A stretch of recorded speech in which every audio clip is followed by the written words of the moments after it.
अब हम पढ़ेंगे chapter number 7, origin of transaction, source of documents and preparation of vouchers. Vouchers मतलब क्या होता है, पहले ये देखिए। Source of documents that means is an evidence of a transaction for events and is known as the source of document, based on which accounts are debited and credited with the transaction amount. Source of document is the prime important is accounting, because accounting based on the factual financial information evidence. For example, a cash memo showing cash sales, and invoice showing sales of goods on a credit, bills of purchase showing purchases of a goods on a credit, a receipt made or by the receiver of a cash received। इसका मतलब क्या होता है, account इसके अंदर अगर मैंने verbally बोल दिया कि मैंने इससे माल खरीदा, इसको माल बेचा, ठीक है, राम को माल बेचा, तो ये इतना सफिशिएंट नहीं होता है। उसके लिए मुझे क्या किसकी चीज़ों की पड़ती है, एविडेंस की ज़रूरत पड़ती है। तो evidence that means return form में हर एक चीज़ होनी चाहिए। अब कैश मेमो है, कैश मेमो का मतलब क्या होता है कि मैंने कैश में माल क्या किया है, बेचा है, ठीक है, यानी ठीक उसको माल बेचा है, उसमें क्या क्या आ जाता है, क्वांटिटी आ जाती है, यानी बिल, ठीक है। कैश मेमो को अपन क्या बोलते हैं, बिल। अब ये कैसे बनाया जाता है, देखिए यहाँ पर कैश मेमो उस व्यक्ति का नाम, उसका एड्रेस, फिर कौन सी डेट पर, और फिर यहाँ पर क्या क्वांटिटी बेची, क्या डिस्क्रिप्शन, क्या क्या चीज़ें बेची है। जैसे इसने क्या बेची है, साड़ी बेची है और शर्ट्स बेची है, 10 नंबर, और कितने का रेट है, 1000, टोटल कितना, 10,000 और 4,000, 14,000 का पूरा इसका क्या बना, कैश मेमो बना है। उसके बाद आपका आ जाता है इनवॉइस और अ बिल। इनवॉइस और बिल का मतलब क्या होता है कि किसी ने माल क्रेडिट पर खरीदा है, उसका एक एविडेंस होता है, उसके इनवॉइस बनते हैं, ठीक है। उसमें कैश मेमो नहीं बनते हैं। उसमें क्या आ जाता है, इसमें थोड़ा सा ही डिफरेंस हो जाता है। इसमें डिफरेंस देखिए, इसमें क्या था, इसमें नंबर तो लिखना ही है, डेट तो लिखना ही है, बट यहाँ पर कस्टमर की भी डिटेलिंग लिखनी होती है। आइडियल कस्टमर, एवरीवन, रोज, ठीक है, उसका यहाँ पर हम नाम लिख देते हैं, बाकी सेम एज इट इज़ ये बन जाता है, ओके।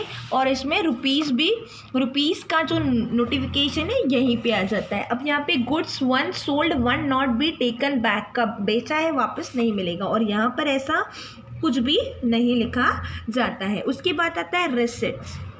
रिसिट्स का मतलब क्या होता है कि एक तरह का जो check is received from a customer, receipt from an amount received is issued. The receipt is prepared in a duplicate. The original copy is given to the party making the payment, and duplicate is kept on for the record. It has a details for a date, amount, name of a party and the nature of payments, ठीक है। अब इसके अंदर क्या होता है कि हमने किसी से चेक रिसीव्ड किया है, ठीक है, तो उसका सामने वाले व्यक्ति को मुझे क्या देनी पड़ती है, रिसिट देनी पड़ती है कि मैंने इतना अमाउंट, इतने रुपए में ये वाला चेक इस बैंक का, इस दिनांक का, इस अकाउंट में, ये इनवॉइस नंबर। नेचुरली अगर उधार माल खरीदा होगा तो उसका इनवॉइस नंबर ही आएगा, ठीक है। वो सारी डिटेलिंग हम यहाँ पर शो करते हैं, इसको हम क्या बोलते हैं, रिसिप्ट। इसमें जिस व्यक्ति का नाम होता है, मतलब जिस इलेक्ट्रॉनिक कंपनी से माल मैंने क्या किया है, उसने उधार खरीदा मेरे से, तो मैंने उसको रिसीट दिया है कि मैंने ये चेक रिसीट किया है। अब पे एंड स्लिप कहाँ पर काम आती है, बैंक में काम आती है। जब भी हम बैंक के अंदर पैसा अमाउंट जमा करने जाते हैं तो वहाँ पर अपन क्या करते हैं, पे एंड स्लिप भरते हैं। उसमें बैंक की ऑलरेडी स्लिप प्रिंटेड रहती है, इसके 2 पार्ट्स होते हैं। इस तरफ वाला पार्ट आपको सील करके बैंक आपको रिटर्न करती है, और ये बैंक अपने पास रखती है। इसमें आपको अकाउंट नंबर फील्ड करना होता है, उसके अलावा किसके, आपका नाम, जिसके अकाउंट में पैसा जमा कर रहे हैं, फिर इसमें यहाँ पे डिनोमिनेशंस लिखने होते हैं कि ये कितने रुपए आपने किए, 1000 के कितने नोट किए, 500 के, 100 के, और टोटल अमाउंट यहाँ पर सेम डिटेल्स आपको यहाँ पर भरनी होती है, ओके।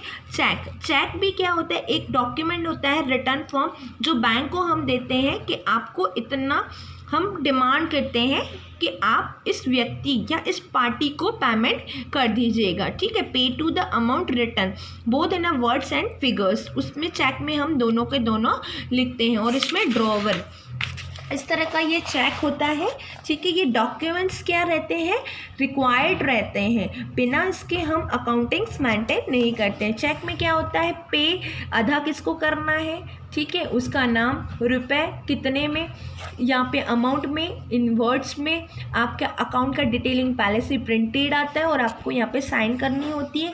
और यहाँ पे ड्रॉवरी यानी यहाँ पर हम लिख देते हैं अकाउंट पे, तो उसी अकाउंट में पे होता है। ओके, नेक्स्ट हम डेबिट नोट नेक्स्ट वीडियो में देख रहे हैं।